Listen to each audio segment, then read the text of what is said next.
nossa vida é uma guerra e o tema nessa noite é prontos para a guerra. Então a gente vai falar um pouquinho como que é estar pronto para essa guerra, que nós estamos, quer nós queiramos ou não, nós estamos numa guerra, né? A vida, a gente estaria normalmente numa guerra, porque a vida ela é naturalmente uma luta diária, né?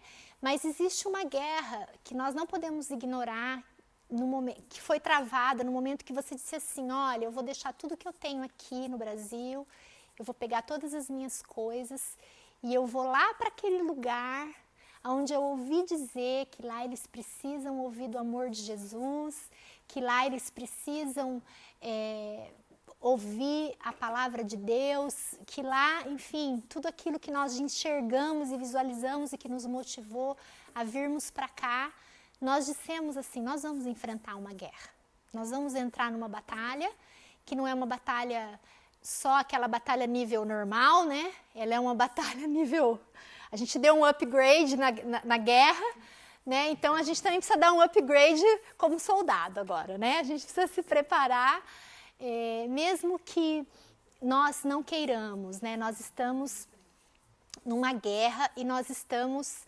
realmente assim, desafiando o nosso inimigo. Dizendo assim, olha, essa cidade é uma cidade que é muito religiosa. Essa cidade é uma cidade que as pessoas são fechadas. Todo mundo aqui já escutou isso. E nós dissemos, não, mas nós vamos em nome do Senhor. Né? Então nós estamos dizendo, nós vamos contra uma situação que já nos foi dita e já nos foi revelada e já nos é conhecida, mesmo que nós não enxerguemos. Né? E muitas vezes nós podemos sentir na forma como nós estamos sendo tratados, a maneira como a gente é recebido, a maneira como as pessoas, né, muitas vezes olham para a gente e falam, mas o que você veio fazer aqui? Como assim? Por que você veio do Brasil para cá? Né? As pessoas olham para a gente e falam, mas por que Itália? Né? E claro que a nossa motivação ela não tem a ver com uma escolha natural. Então, quando a gente faz uma escolha baseada em circunstâncias que não são só naturais, a gente também trava uma batalha que não é só uma batalha natural. Amém? Mas eu tenho uma coisa muito legal para dizer para você, né, que nós estamos numa batalha, nós não estamos sozinhos nessa batalha. Se você tivesse só por você nessa batalha, realmente você não teria chance. Mas você está em nome do Senhor, amém? Então você está em nome de Jesus, você porta o nome de Jesus e lá, então, a palavra de Deus nos garante que nós somos fortalecidos nele, nós somos capacitados nele, nós somos forjados nele, nós somos revestidos por ele. Então, lá em Efésios, hoje nós vamos ter uma novidade aqui que vai ser a projeção dos nossos versículos, tá? Então, estamos dando um upgrade também aqui. Então, a mídia está tendo mais trabalho aqui, né? Por isso, 100 slides, né? Então, agora a gente, né, vai abrir em Efésios 6, de 10 e 11. Vamos lá? É isso? É isso aí. Então, finalmente, irmãos, concluindo, pois, fortalecei-vos no Senhor e na força do seu poder. Revesti-vos de toda a armadura de Deus para poderdes ficar firmes contra as ciladas do diabo. Deu para ver aqui? Deu, né? Então, a palavra de Deus nos diz lá em Efésios 6, de 10 e 11, que nós estamos, então, nós podemos nos fortalecer, não numa força que não é nossa, mas na força do Senhor. E que nós podemos nos revestir de uma armadura, que é a armadura do Senhor, para ficarmos firmes contra as ciladas do diabo. Está acontecendo alguma coisa aqui que eu não sei muito bem o que é. Que está me... não tem nada a ver? Então, tá bom. Então, existe uma armadura, que você já deve ter ouvido falar bastante a respeito dela, da qual, né, nós podemos lançar mão, a qual nós podemos usar para nos revestirmos contra as ciladas do inimigo. E lá em Efésios 6:12, então, a gente entende um pouquinho melhor de como é essa batalha, como que é essa guerra, qual é o cenário dessa guerra que nós estamos travando. Então, eu vou aqui, né? Pois a nossa luta não é contra seres humanos, e sim contra principados e potestades, contra os dominadores desse sistema mundial em trevas, contra as forças espirituais do mal nas regiões celestiais. Então, a gente entende, né, que não é só aquilo que a gente vê, mas existe toda uma maquinação, essa é a palavra, uma maquinação do mal, uma manipulação, né, da situação.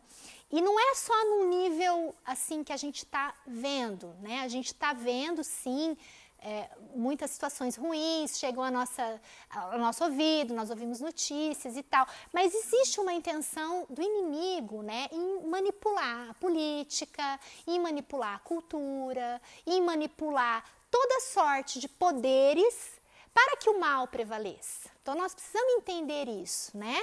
Nós não podemos ignorar que o inimigo, ele está agindo numa dimensão muito ampla e muito sutil, porque ele é sorrateiro, é isso que a Bíblia fala.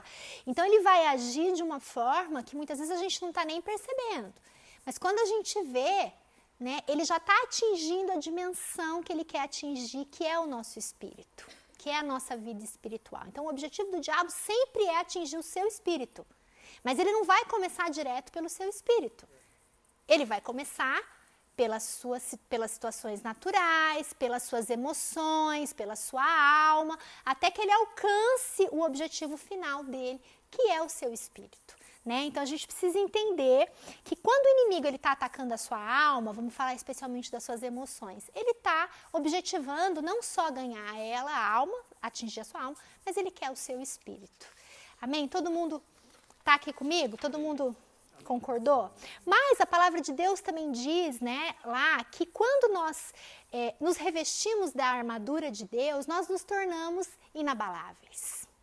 É isso que a Bíblia fala. É uma maneira, então, de nós nos tornarmos inabaláveis, de nós prevalecermos, é nos revestirmos dessa armadura, né? Então, Efésios 6,13 diz: por esse motivo, vesti toda a armadura de Deus, a fim de que possais resistir firmemente no dia mau, e havendo batalhado até o final, permanecereis inabaláveis, sem retroceder.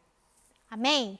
Então, repete comigo. Permanecereis inabaláveis, sem retroceder. Sem retroceder. Amém? Então, existe uma armadura, que todo mundo já ouviu, né? A maioria de nós já ouviu falar, a qual garante que nós, se estivermos revestidos dela, permaneceremos inabaláveis, sem retroceder. Olha que coisa, né?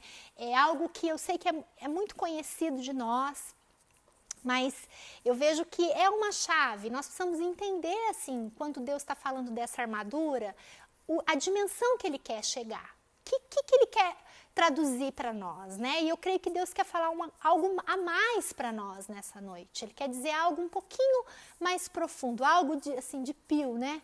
Uma coisa mais profunda, uma coisa ainda mais, né? Um nível ainda mais profundo. Então, a promessa do Senhor, né, é que nós prevaleçamos. Amém? A promessa de Deus para nós é que nós vamos ganhar no final. É isso que Deus promete para nós. Nós vamos prevalecer. Ufa! Nós vamos vencer. Amém? Nós prevaleceremos. Amém? É isso que a palavra de Deus diz. Então, o Senhor, Ele nos dá garantias para que isso aconteça. Ele nos dá chaves para que isso aconteça. Porque Ele promete que nós vamos prevalecer. Essa é a promessa de Deus. Amém? Então, se nós nos revestimos da sua armadura, o que vai acontecer com a gente? Já dei a dica. Permaneceremos, isso mesmo. Ele não colou, tá? Ele não leu. Nós prevaleceremos, amém? Então vamos repetir? Prevaleceremos? Prevaleceremos. Amém. Então, para nós nos mantermos firmes, nós precisamos entender um pouquinho melhor a armadura de Deus. Então, quero ler com você o texto que está lá em Efésios 6, 14, 18. Vou pedir para que alguém leia em voz alta. Amém. Muito bem. Então vamos lá, vamos ver ponto a ponto aqui. Nós temos então, estáis, pois, portanto, firmes, trazendo em volta o quê? Trazendo na cintura o quê? Cinto da verdade. Cinto da verdade. Vestindo, Couraça da justiça. calçando os vossos pés com, embraçando sempre o, com o qual podereis apagar todas as setas inflamadas do maligno. Usai igualmente o e que é a palavra de Deus. Orai em todas as circunstâncias, com toda petição, humildade e insistência. Tendo isso em mente, vigiai com toda perseverança na oração por todos os santos. Então, se você observar bem, quando você lê, né, esse texto e você vê a armadura, você olha para a armadura, uma coisa muito interessante é que existem 7 atitudes práticas nesse texto. Então, não são coisas materiais, apesar de Paulo estar falando aqui de figuras materiais, e ele está se referindo, então, à armadura do soldado romano da época e de todas as características que havia naquela armadura que protegia aquele soldado. Paulo não está falando, ele está usando uma figura, né, uma metáfora, enfim, uma figura, não sei qual é a figura exata disso no português, mas enfim, ele está usando uma metáfora, poderia dizer, né?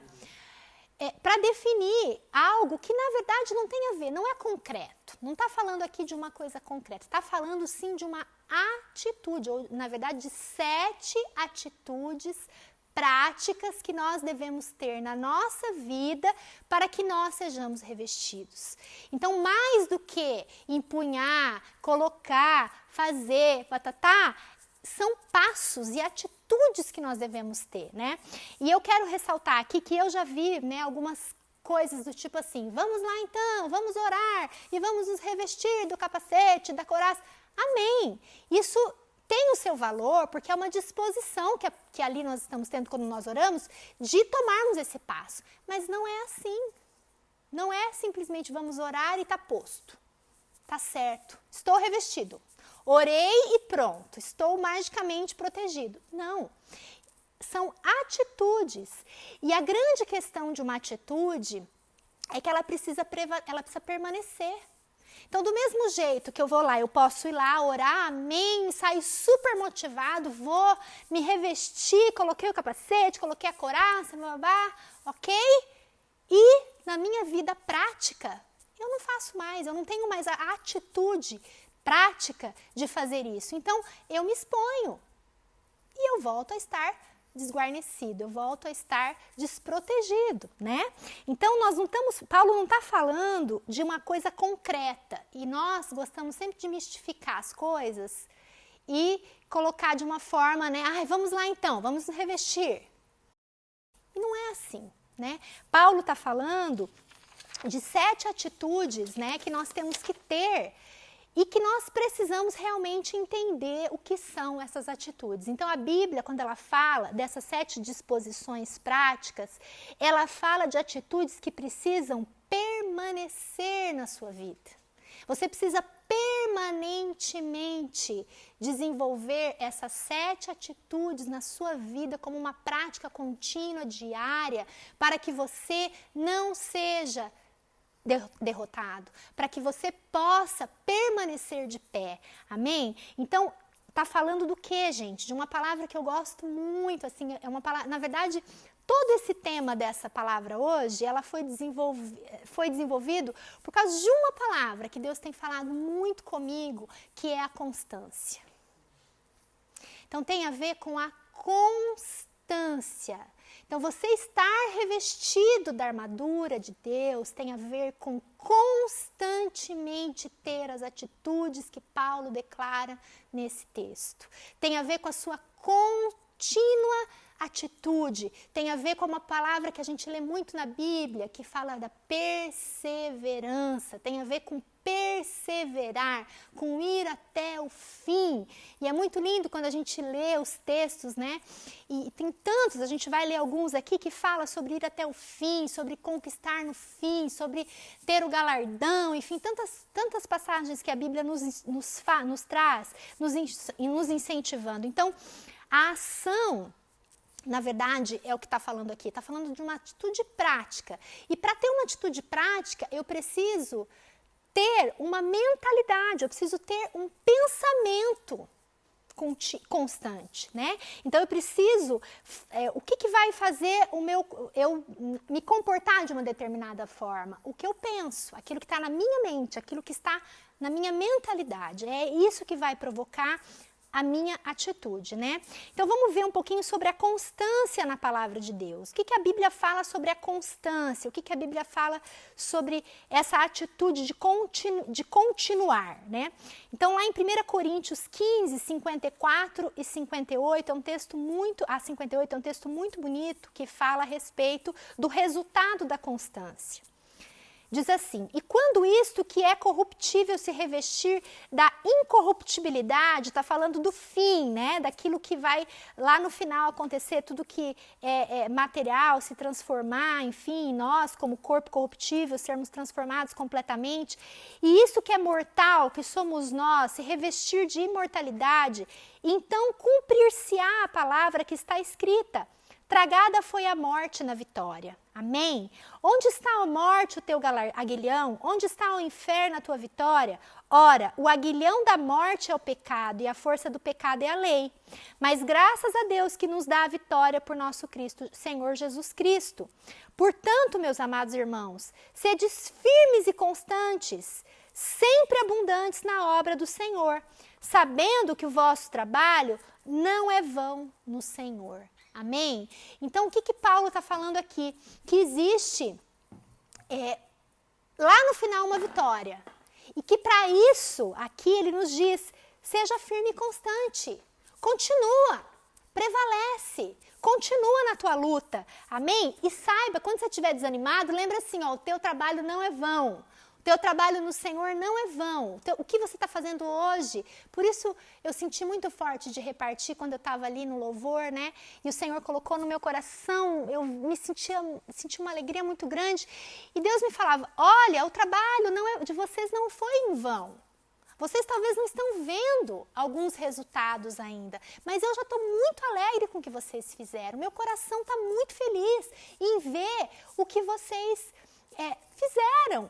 E quando a Priscila começou a ministrar o louvor, foi muito forte, a primeira música, né? Eu senti muito forte uma presença de Deus, assim, incrível ali quando ela cantou, e ela começou a falar, e estava exatamente a mesma coisa do meu coração. A gente é tão preocupado com fazer, com fazer o negócio direito, e claro, o Senhor se agrada, a excelência é uma coisa importante, mas, mais do que isso, nós somos a adoração, nós somos o louvor, nós somos a entrega, nós é que somos o fogo, a madeira, amém? É isso que o Senhor, sim, é com isso que Ele se importa, amém? É mais importante do que você tentar fazer a coisa da melhor forma, amém? Faça, claro que sim, mas o Senhor se agrada da tua postura, da tua atitude, amém? Então lá Mateus 24, 13, eu só vou ler bem rápido alguns versículos que falam sobre você perseverar até o fim, mas aquele que perseverar até o fim, esse será salvo. Marcos 13, 13 diz, e sereis odiados por todos por amor do meu nome, mas quem perseverar até o fim, esse será salvo. E Mateus 10, 22 diz, e odiados de todos sereis por causa do meu nome, mas aquele que perseverar até o fim, esse será salvo. Então a Bíblia, ela nos exorta, nos encoraja em muitos lugares a sermos constantes e perseverantes, a permanecermos, amém? A continuarmos e não desistirmos. Então quando nós somos inconstantes, ao contrário disso, o que acontece conosco? A gente se despe da armadura de Deus. A gente vai para a guerra exposto, amém? A gente tira o capacete, a couraça, o cinturão, as sandálias, lançamos mão de tudo, certo? Porém, quando nós fazemos o contrário, a gente vê o fruto, vê o resultado. Amém? Então, a constância serve para tudo na vida, não é verdade? Para você aprender o idioma aqui, você tem que ser constante na sua dedicação? Não tem? Dá esse período de férias aqui, a gente já fica meio assim, né? Meu Deus do céu, a gente não está conseguindo fazer aula. Ou até no meu caso, né? Porque era o meu único assim, contato que eu tinha com as pessoas quando eu ia para a escola, tal. Então a gente tem que ficar pensando, ai, como que eu vou fazer? Eu tenho que ficar vendo televisão para poder não perder, né, o idioma, fazer uma imersão, ficar ouvindo música, sei lá, ouvindo rádio, alguma coisa a gente tem que fazer. Então essa constante exposição ao idioma nos ajuda a aprender, né? Que mais? Me dá um exemplo aí prático de constância, que você entende, você enxerga que a constância é um segredo. Esporte. Emagrecer. Meu Deus, como é? Porque às vezes você faz uma dieta, você fica um mês e emagrece 1 quilo. Então, se você não tiver constância naquilo, você não vai chegar no resultado final, né? Esporte. É um ótimo exemplo. Academia, né? Você quer lá ficar... Eu acho que tem uma coisa aqui que eu não sei vocês, mas para mim está sendo um segredo, né? Que é andar de bicicleta. Porque, gente, eu falei pro meu... Eu falei... Já, isso mesmo, isso aí será... Né? E vai levantar, não vai cair 7, não vai cair menos. Mas você sabe que eu estava falando, a gente estava conversando até com os meninos falando disso, que eu estava me lembrando que a última vez que eu andei de bicicleta, eu devia ter uns 20 anos, gente, no máximo. Ontem. Aí meu filho falou, nossa mãe, foi ontem, né? Tipo assim, né? Mais de 20 anos atrás. Então assim, aí quando você volta a praticar alguma coisa, se você não tiver uma perseverança, você desanima. Porque a chance de você cair... Vocês estão rindo da minha cara, né? A chance de você... né? Eu falei assim, quando eu peguei a bicicleta, a primeira vez, eu falei, gente, eu não sou das mais coordenadas. O que vai dar esse negócio? O que vai virar essa coisa, né? Mas essa palavra, então, é uma palavra muito importante na nossa vida, né? E eu percebo, né, que... uma coisa assim que quando a gente vai constantemente repetindo alguma coisa, a gente fica bom naquilo, né? A gente fica expert no negócio, né? Gera uma coisa que uma palavra que eu tenho aprendido esses últimos dias, né? Que se chama consistência. Olha que palavra legal. Então, a constância gera consistência, torna um resultado palpável, concreto, gera robustez, também pode ser um sinônimo de consistência, né? Você vê algo realmente acontecer ali concretamente, permanentemente você repetir aquilo, né? A palavra, e ao contrário disso, é você desanimar. Então, a gente não encontra, assim, a palavra constância, quando eu pesquisei, muitas vezes no dicionário, dicionário, na Bíblia, a palavra constância, um sinônimo, né, maior é a perseverança, mas você encontra a palavra inconstância, né? A Bíblia nos exorta a não sermos inconstantes, que é o contrário da constância, né? E a gente precisa entender, voltando um pouquinho naquela questão que eu falei, sobre a questão dos conceitos enfim, da cultura, da política, de tudo que a gente está inserido, o inimigo, ele vai sempre trabalhar de uma forma a tocar na sua mente, em primeiro lugar. Porque ele sabe que o seu comportamento tem a ver com a mentalidade que você possui. O como você age tem a ver com aquilo que você pensa, né? Tem um versículo na palavra que, para mim, ele é assim... Gente, é o meu versículo preferido. Eu acho que né, as pessoas, até quando eu falo isso, já sabem qual é o versículo, quem me conhece, né? Exatamente, me conhece bem. Quem me conhece... sabe que é o meu versículo preferido, que é Romanos 12, 2. Para mim, esse versículo, ele contém, assim, tantas preciosidades, tanta riqueza. Ele resume, né, o nosso andar com Deus. Então, Romanos 12, 2, ele fala sobre nós não nos moldarmos no padrão do mundo, né? Ele diz assim, não vos amoldeis ao sistema desse mundo, mas sedes transformados pela renovação das vossas mentes, para que experimenteis qual seja a boa, agradável e perfeita vontade de Deus. Então, tem a ver, né, esse versículo fala de uma mente que precisa ser renovada e transformada através da palavra de Deus, para que a gente desfrute de tudo aquilo que Deus tem para nós. Da vontade de Deus. E o mais lindo é essa vontade de Deus, que ela é igualmente boa, agradável e perfeita. Ela é os três. Ela é igualmente boa, igualmente agradável e perfeita. Né? Então, eu assim, às vezes a gente escuta, né? As pessoas, mas eu não sei se o que Deus tem para mim é bom. Não conheceu a vontade ainda de Deus verdadeira. A vontade de Deus é sempre boa. Né? A vontade de Deus é sempre perfeita. A vontade de Deus, ela é sempre agradável, você sempre vai ficar feliz quando você estiver vivendo a vontade de Deus. Você sempre vai estar contente em estar vivendo a vontade de Deus. Então, assim, é o pacote completo, né? Não falta nada, é perfeito. Amém? Então, agora, vamos entrar um pouquinho mais profundamente na armadura, né? Mas que coisa é essa? Que coisa é essa armadura? E eu quero falar um pouquinho mais com você a respeito, deixa eu só ver que eu estou meio perdida nos meus papéis aqui, a respeito da armadura. Então, isso, aí eu ia pedir para projetar uma imagem, né, que eu pesquisei na internet, que meu filho me ajudou, que fala um pouquinho dessa armadura, só para você visualizar um pouquinho do soldado romano, porque ele é um soldado diferenciado, ele não é um soldado, quando você pensa em soldado, né, não sei se você pensou no soldado igual esse, mas o soldado romano ele tem as suas características. É o mais moderno, Você pediu para pessoa num fuzileiro naval, alguma coisa assim, né? Mas a gente está falando desse soldado aqui. Então, quando nós estivermos falando, vai ser esse aqui que nós estamos falando, tá bom? Então, nós vamos falar um pouquinho sobre essas 7, como eu disse, atitudes que nós devemos ter, que na verdade ela está figurada aqui através de uma armadura, mas ela não se esqueça disso, elas são 7 atitudes que você precisa ter. Aqui tem 6, né? É porque a oração não está aqui, mas ela faz parte, né? É porque ela daí não é armadura. Não, a culpa não é dele,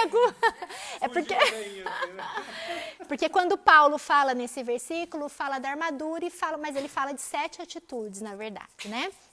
A primeira atitude, cinturão, revestivos do cinturão da verdade, né? Então, é você se revestir da palavra de Deus. A verdade é a palavra de Deus. Amém? A verdade sobre você não é o que sua alma diz, não é o que a sua mente muitas vezes está dizendo sobre você, não é o que as pessoas estão dizendo sobre você.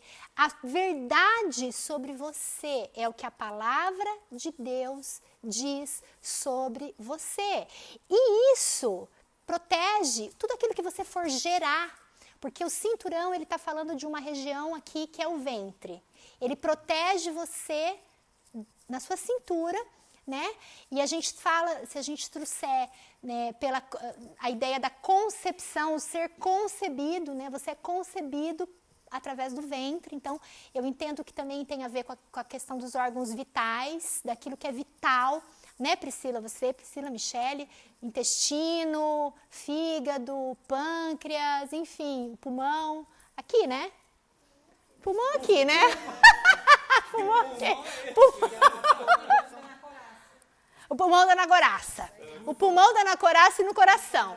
Mas o intestino é muito importante. Não, gente, mas eu não vou entrar nesse mérito, não. Mas o intestino é muito importante. Diz que é o segundo coração. É? Segundo cérebro, sei lá, é um segundo alguma coisa.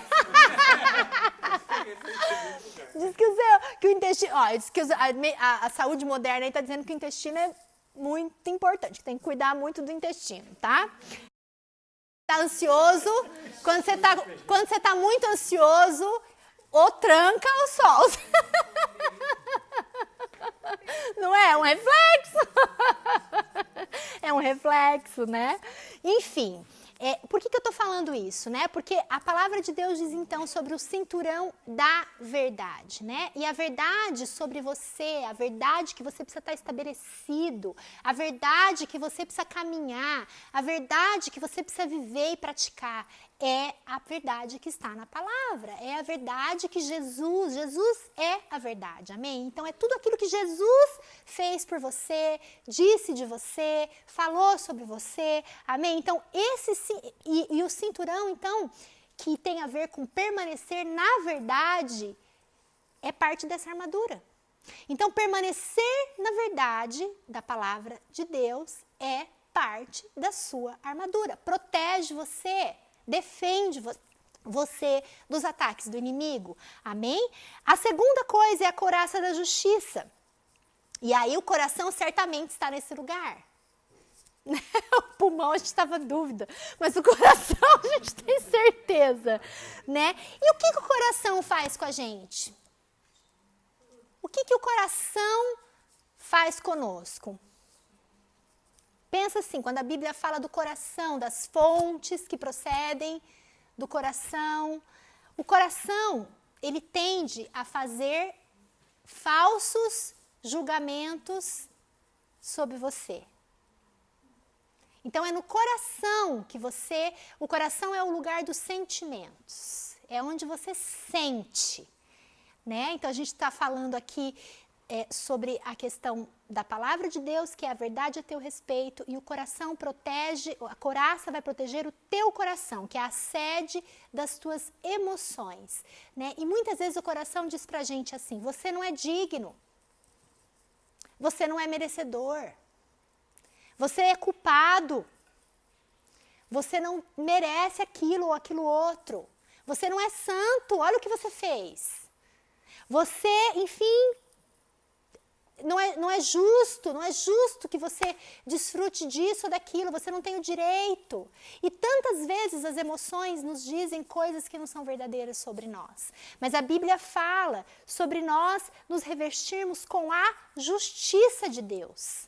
E a justiça de Deus não tem a ver com mérito, não tem a ver com merecimento, não tem a ver com você ser digno ou não ser digno. A justiça de Deus, que é aqui, o Senhor te justifica. Deus te justificou, o Senhor te justificou. Gálatas 2:1 diz, né? Sabendo que o homem não é justificado pelas obras da lei, mas pela fé em Jesus Cristo.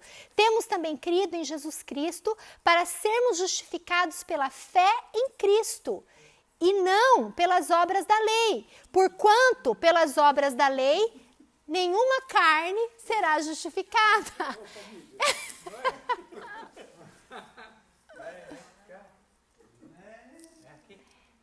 Não, Gálatas 2:1. Então você digitou errado, meu amor. Não é esse. Esse que eu li é Gálatas. Então eu anotei errado aqui, gente. Ponto para mídia. Amém. Então depois a gente encontra a referência desse versículo. Sabendo que o homem, então, vamos lá, pessoal. Sabendo que o homem não é justificado pelas obras da lei, mas pela fé em Jesus. Então a justificação não tem a ver com a tua obra, não tem a ver com o que você pode fazer, não tem a ver com você se achar ou se achar culpado, ou se achar devedor, ou se sentir digno ou se sentir indigno. Não, a justificação é uma verdade através de Jesus. Na medida que você conheceu Jesus, você se tornou justificado com Ele, né? Por Ele, é através dele que você foi justificado, não tem a ver com a tua obra. Então a verdade é que nós precisamos proteger o nosso coração com essa verdade, que tem a ver com a justificação através de Jesus. Amém? Não tem a ver, você precisa perseverar na justiça. É isso que a Bíblia está dizendo para você. Porque isso é uma couraça que vai revestir o seu coração e vai proteger você das mentiras que o seu coração muitas vezes diz a teu respeito. A terceira coisa, sandália da proteção do evangelho da paz. E eu criei um sinônimo aqui que seria para mim pés pacificados. O que isso te remete? Pés pacificados.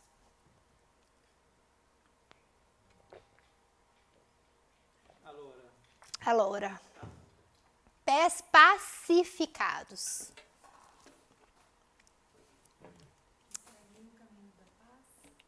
Que seguem o caminho da paz. Ou que estão revestidos pela paz. Né? Eu diria que os pés que estão protegidos pela paz do Evangelho, pela paz que nós temos através de Jesus. Não uma paz que o mundo tem, não uma paz que tem a ver com as circunstâncias, mas uma paz que tem a ver com a verdade da palavra de Deus. Né? A Bíblia diz lá em João 14, 27, Jesus disse, deixo-vos a minha paz. A minha paz vos dou, não vou lá dou como o mundo a dá. Não se turbe o vosso coração e nem se atemorize. O contrário da paz, o que é? Medo, a tribulação, a guerra, enfim, tudo aquilo que nos disturba, né? A angústia, a ansiedade, tudo aquilo que nos tira do estado de paz, né? E a Bíblia nos adverte então, né? Paulo nos diz, protege os teus pés com a preparação do evangelho, com a proteção, né? Essa linguagem diz, do evangelho da paz, porque o evangelho é o evangelho de paz. Então os teus pés não têm que andar atribulados, eles têm que estar calcados na paz, constantemente calcados na paz. A quarta coisa, escudo da fé. E a fé, gente, é a coisa mais poderosa que nós temos. A gente sabe que tudo é pela fé. A nossa vinda foi pela fé. O nosso mover aqui é pela fé. Tudo que nós fazemos é pela fé. Porque nós não enxergamos, mas nós temos a esperança do que nós não enxergamos. Isso é fé. Nós não vemos, mas nós enxergamos pela fé. Nós desejamos que se cumpra e nós cremos, né? Nós estamos calcados nas promessas de Deus e nós colocamos nele a nossa fé. E a Bíblia fala que, né, na verdade, sem fé é impossível agradar a Deus. Porque a palavra de Deus espera, né, nos alerta, nos orienta e nos ensina a termos fé. Então, a fé libera as promessas de Deus e nos lança para o seu propósito.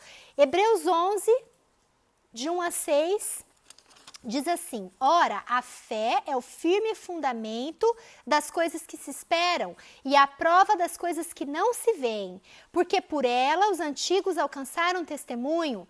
Pela fé entenderemos que os mundos pela palavra de Deus foram criados, de maneira que aquilo que se vê não foi feito do que é aparente.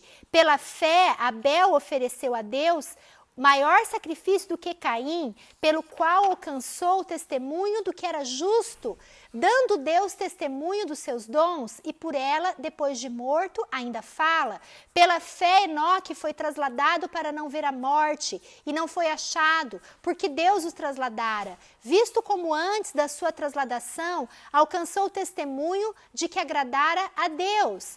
Ora, sem fé é impossível agradar-lhe, porque é necessário que aquele que se aproxima de Deus creia que ele existe e que é galardoador dos que o buscam. Amém? Então, sem fé, o que é o contrário da fé? É a dúvida. É você duvidar.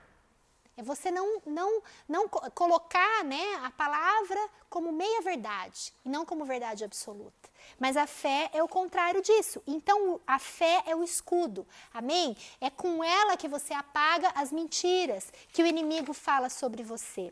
Capacete da salvação. O capacete da salvação representa a nossa mente protegida pela nossa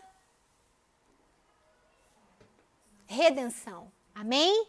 Quando nós colocamos o capacete da salvação, nós estamos dizendo que a nossa mente e a nossa mentalidade, ela vai gerar em torno da verdade que é: somos redimidos em Cristo Jesus. Fomos redimidos em Cristo Jesus. Então, o Senhor, quando ele pagou o preço do sacrifício, amém, na cruz do Calvário, ele foi entregue como sacrifício por você. Você foi redimido. Todos os teus pecados foram redimidos. Você não tem mais culpa. Todo o sacrifício de culpa foi feito por você. Amém? E mais do que isso, você ganhou o quê? Você ganhou uma coisa maravilhosa, que se chama salvação. Você sabe que a tua vida não está limitada aqui nessa terra. Você vive aqui, tem promessas maravilhosas para você aqui, mas existe uma outra vida. Amém? Existe uma salvação. Você nasceu de novo para a vida eterna. Amém? Existe uma eternidade que espera você.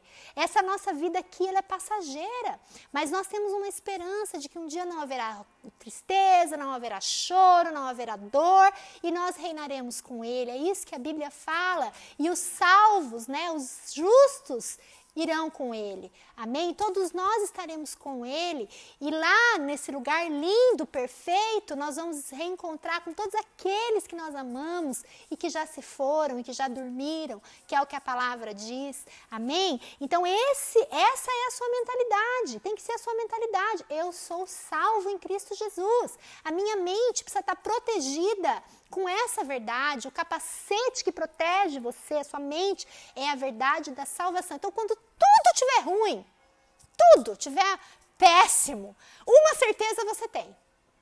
Qual é? Salvação. Que você é salvo. Va bene così. Por pior que esteja, por pior que esteja a sua vida, gente, a Bíblia fala da alegria da salvação. Eu não sei você, mas quando eu começo a pensar sobre isso, o meu coração fica alegre. Eu falo: Deus, obrigado, porque minha vida não é só isso aqui. Porque minha vida não se limita a um copo d'água quando eu estou com sede. A minha satisfação não é só essa. Matar minha fome quando eu estou com fome. Não, existe uma satisfação que eu ainda não provei, que eu vou provar no céu. Amém? Uma satisfação que é muito além do que eu posso dimensionar. Uma satisfação plena, porque a gente ainda não conheceu essa satisfação. A gente vê lampejos, mas com Ele, né? Quando nós estivermos com Ele, nós estaremos nesse lugar de plenitude, amém? Então, nós precisamos ter claro que existe uma batalha todos os dias contra a nossa mente. Nós precisamos revestir a nossa mente do capacete, amém? Da salvação, isso tem a ver com mudar o velho modo de pensar, quando você não conhecia Jesus, mudar as velhas práticas, mudar os velhos costumes. Penúltimo, né? Ainda tem o último que é o ápice, né? A espada do Espírito está falando sobre você empunhar uma espada, e isso tem a ver com o teu relacionamento com o Espírito Santo. Porque o Espírito Santo, a palavra de Deus diz, né? Ele destrói fortalezas. Amém? É Ele que tem o poder de destruir fortalezas. Fortalezas na sua mente, fortalezas que se opõem contra você. Amém? É uma batalha onde você empunha uma espada, e essa espada tem uma capacidade de discernir pensamentos, discernir sentimentos. É a espada do Espírito, a Bíblia fala.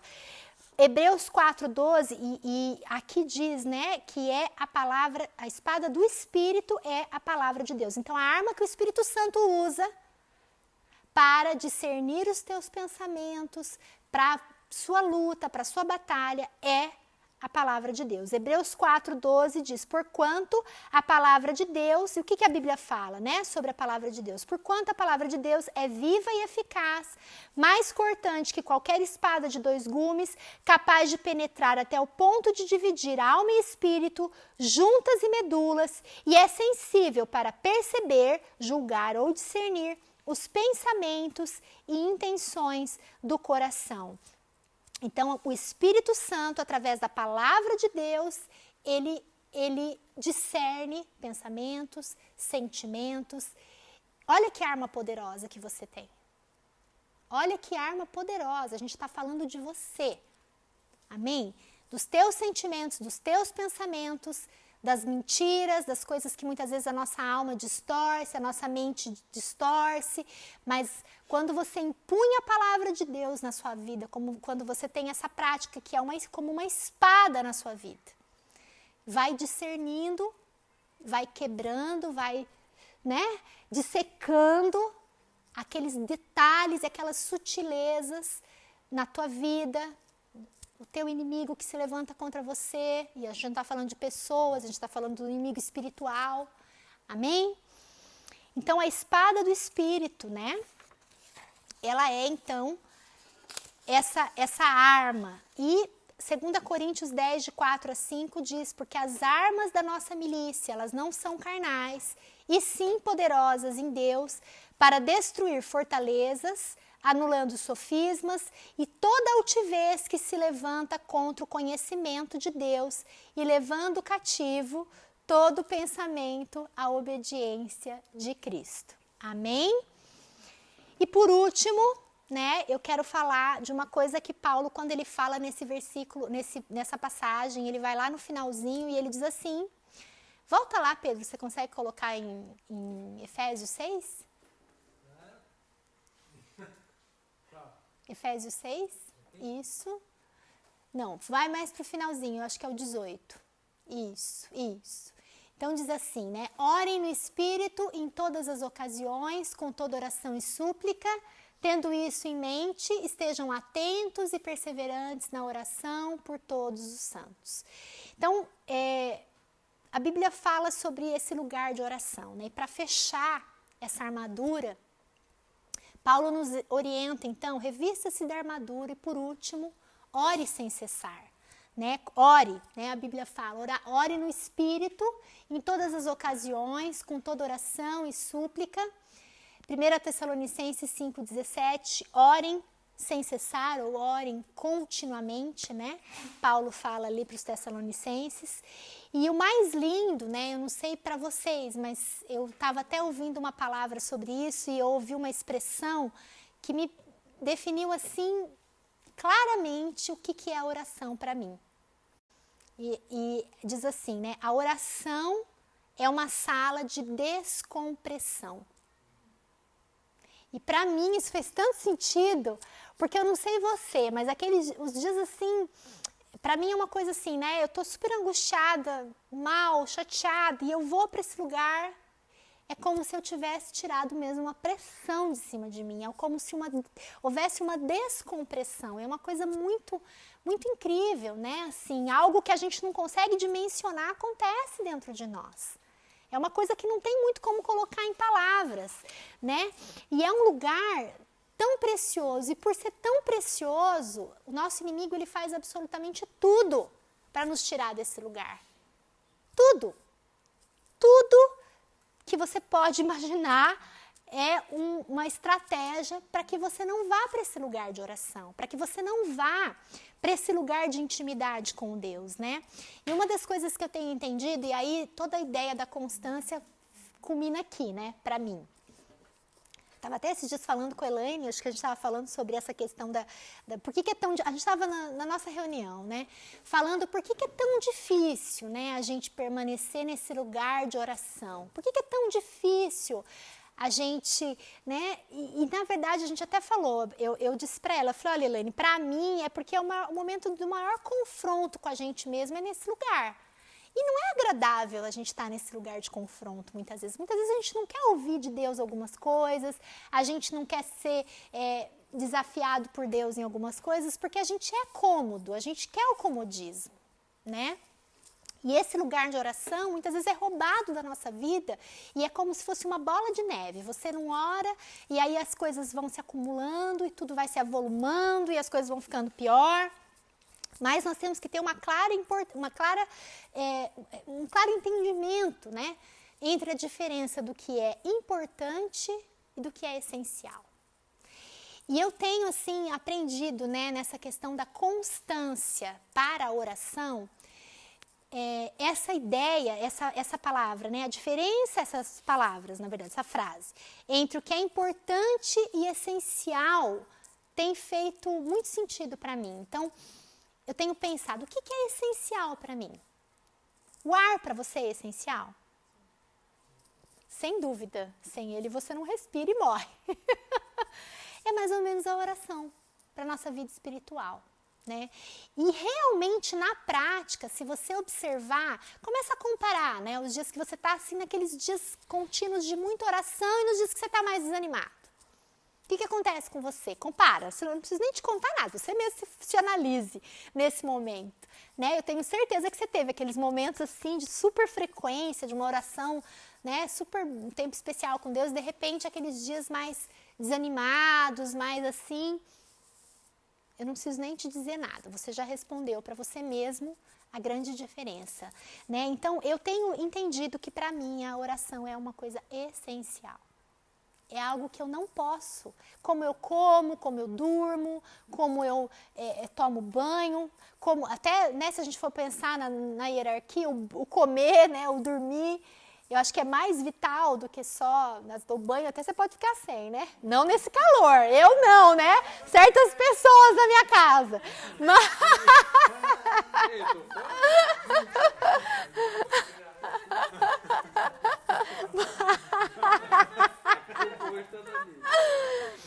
Mas, queridos, para mim, né, eu tenho assim entendido essa necessidade de respirar que é a oração pra gente, sabe? E eu vejo assim que a oração, ela é a seiva de vida, como a oração tá para nós como a seiva tá para a planta, né? Se você conhece um pouquinho de verdinho, de plantinha, você conhece que a seiva é super necessária, né?